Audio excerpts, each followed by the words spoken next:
Hey everyone and welcome to Storytime. My name is Jake and today we are going to be looking at the subreddit r/idontworkherelady, where people tell us their craziest stories on when they got mistaken for being an employee at somewhere they didn't work. If you're new around here, please do hit subscribe down below so that you never miss out on another video. But for now, let's sit back, relax and enjoy some Reddit stories.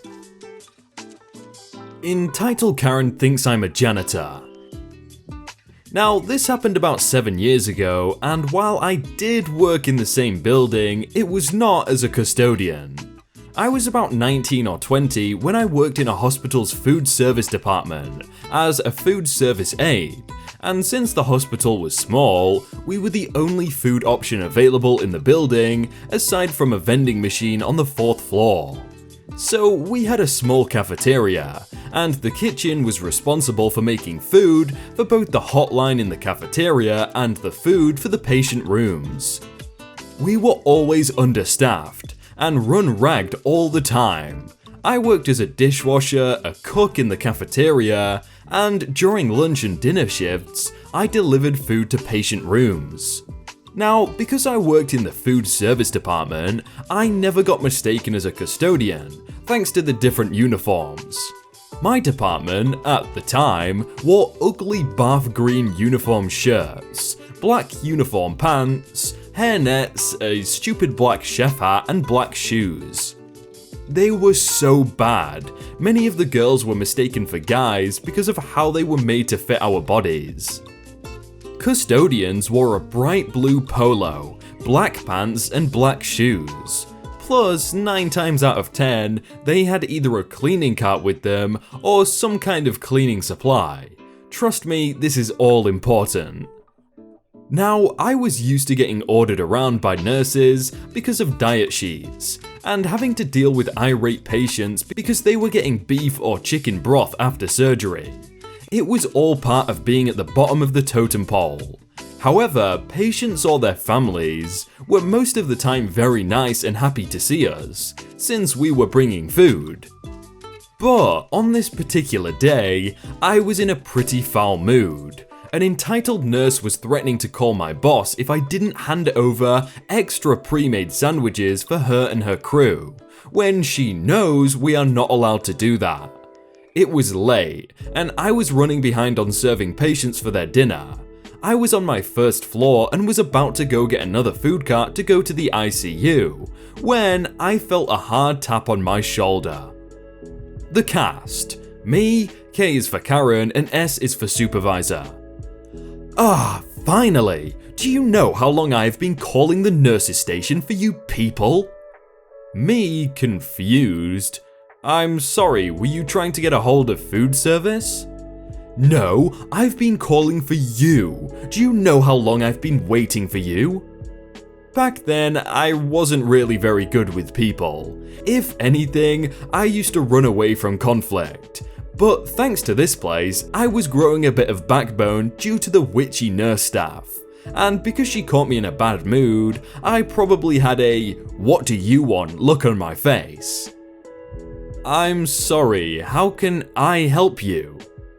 My relative has been waiting for someone to clean their room. I have been paging the nurses station over and over again, but they won't call someone. I would have felt sorry for her had she been a bit nicer to me, since I knew this problem rather well. At the time, the nurses on that floor were entitled and horrible. Many had gotten fired for improper care of patients after I left a couple of years later, and thankfully the place is much better now. But back then, this was a common complaint. But since she was being a douche to me, I didn't really feel like BSing her with a fake smile and taking her complaint seriously. She had the aura about her that screamed, "I'm better than you, haha," and I personally cannot stand that. I'm sorry, I'm sure they called for someone. If you wait, I'm sure... No, I'm not waiting. Get off your lazy butt and do your job. You serve the public, so you will listen to what I tell you. Me, realizing what she was talking about, "Oh, I'm sorry, I'm not a custodian, I'm in food service."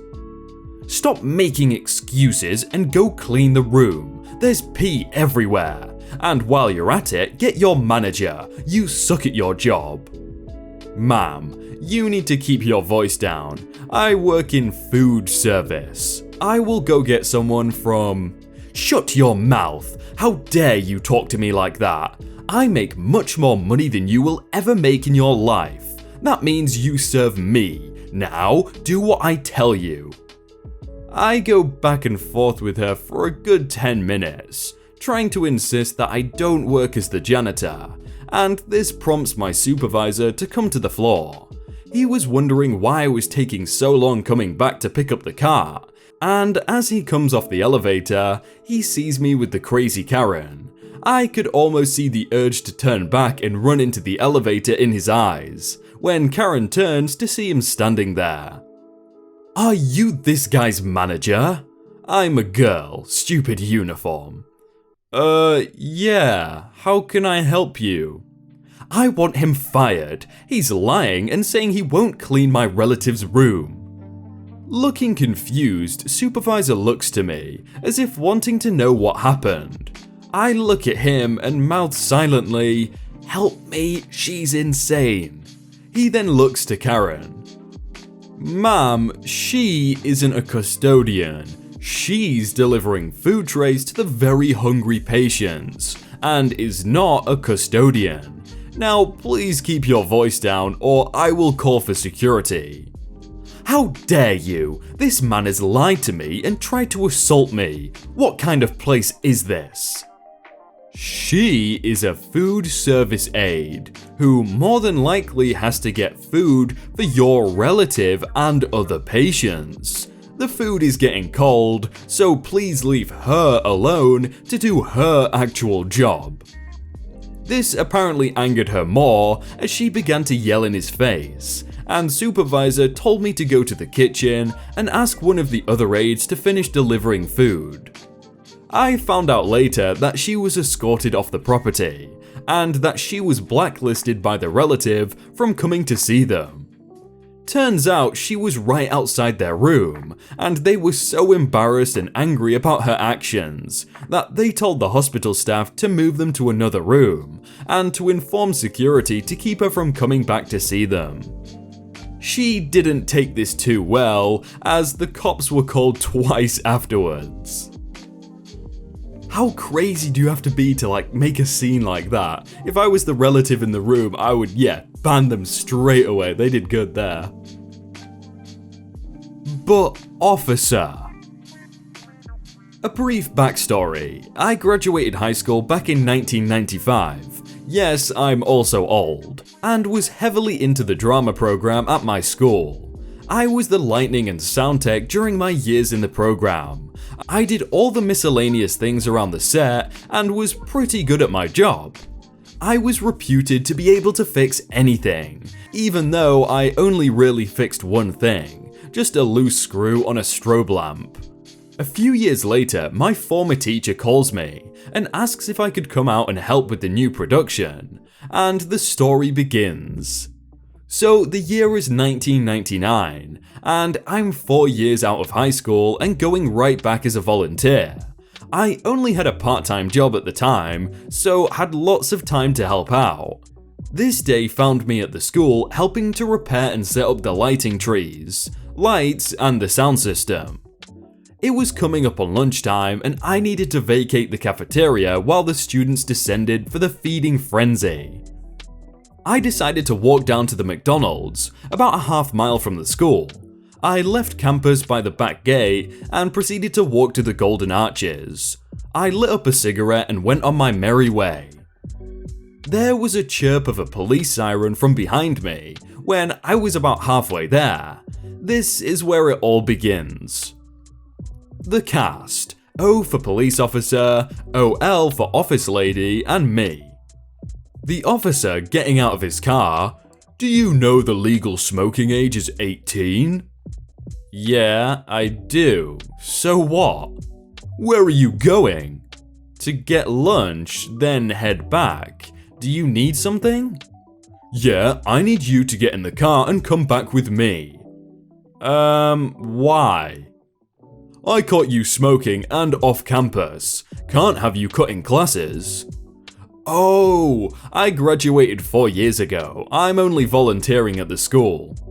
I heard it all before. Now, you can either get in the car and take your punishment like a man, or I can cuff you and take you back in cuffs. Are you serious? I told you I graduated already. I'm 20. I have ID. Yeah. Told you. Your choice. He reaches for his cuffs. Okay, fine. I get into the back of the police car and he takes me back to the school. Straight to the front of school, in front of all the students who are still on lunch period. I'm shaking my head the entire time I'm walking to the office. I caught this student smoking and cutting class down the road. The office lady to me. Oh, hi OP. She then looks to the officer.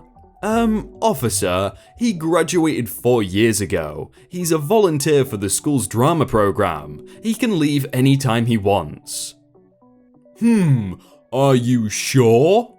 At this point, I pull out my driver's license and put it on the counter in front of him. Yup, and the state of Hawaii agrees with me about my age. Office lady, I'm gonna be late coming back from lunch. Can you let the teacher know that I was brought back for truancy? Officer is red in the face now and says I can't smoke within 500 inches of a school and will be giving me a ticket for that. But I was 1/4 mile away when you caught me smoking. Unless I'm mistaken, that exceeds the 500 inches by quite a bit. I turned and walked out of the office, made my way back to the Golden Arches and saw the cop following me back. I waved at him and kept smiling. I don't know why, but in that situation, I'd probably let the guy cuff me just so he had to explain to other people why he arrested a grown man for, truancy. Fire your delivery driver. Ma'am, we don't have delivery drivers. I work at a pizzeria, whose location is around a lot of businesses. Lunch is our busiest time because we get suits coming in for their lunch breaks. I am taking people's orders as they walk inside, and we are fairly busy, so I haven't left this station for quite a while. In storms a wild Karen. Her hair is a little long, but she's got the face, and one of those floral business casual tops that middle-aged women seem to have by the closetful. She also has the aura of entitlement that comes with Karenhood. Hi, welcome to Pizza Place. What can I get started for you today? I need to speak with your manager. Not surprising. My manager is about 5 feet away on the secondary line, training a new guy and helping him make some of the orders. We had a special that day, so they still had several pies to make. Liz, I changed the name for ambiguity. This woman wants to speak with the manager. Okay, I'll be right there. Karen is within hearing distance, but I still turn and let her know she will be with you shortly. I then take the next person's order and hop on the front line to help make some pizzas to clear our orders. I can hear Liz trying to teach the new guy portions and trying to help clear the orders on the second line. Karen is starting to turn red from holding her entitlement too long. After about 5 to 10 minutes, Liz comes up to the front line to grab something they were out of in the back line. No, you already helped him. You need to help me now. I'm done waiting. You're going to help me. This woman wanted the manager to stop everything she was doing to talk to her, in the middle of lunch rush. Okay, ma'am, I'll be with you in just a second. My manager then tells the new guy to ask me for help on where the item they were out of was, and if he needed anything. I hop onto the second line to help, but can still hear most of the conversation. I need you to fire your delivery driver that delivered my order. We don't have any delivery drivers. Yes, you do. I had my pizzas delivered. Was it a food delivery company order? I ordered from you guys. I called and talked to someone and placed my order for delivery. Can I see your receipt, ma'am? Karen hands over a receipt, while explaining, "Your driver was an hour late delivering my food. I wasn't going to have any time to eat it. It was completely wasted. I think you need to fire him." Liz, looking at the receipt, "Ma'am, this is a food delivery company order. You placed your order with them, and they deliver it for you. They don't work for our company." "No, they deliver your food, so they obviously have to work for you. He needs to be fired immediately." "Ma'am, I cannot fire him. He is not my employee. He works for the delivery company." The Karen scoffs. Well, he was an hour late. He should have called to tell me he was going to be late." "He isn't our driver, ma'am. I don't know what to tell you on why he didn't call." "Well, you should have called me when he picked it up and let me know he was late." "We don't do that. We make the order as it comes in, and the driver picks it up when he gets here. You didn't place the order with us. We would have called you." "Well, this is a complete waste. I didn't get to eat my food because he didn't bring it on time. I want a refund. This is ridiculous. I couldn't even eat my food. He was so late." My manager refunded her. Some days you can't win. Hope the new guy enjoyed his first day. Oh no, why did she refund her? No. I was like, oh, this is gonna be good. She's just gonna tell her to go, but then she had to refund her. I'm disappointed with you, Liz. She should have said, oh, you need to call Deliveroo or Uber Eats or whatever it was and get a refund through them. Hey everyone, I hope you all had a really good day and that you enjoyed that video. If you want to check out some other videos, then click on screen right now or check out the playlist down below. If you enjoyed that video, then please do leave a like. And if you want to submit your own stories, then you can do so by joining the Discord in the top link in the description. But thank you so much for watching and I will see you very soon.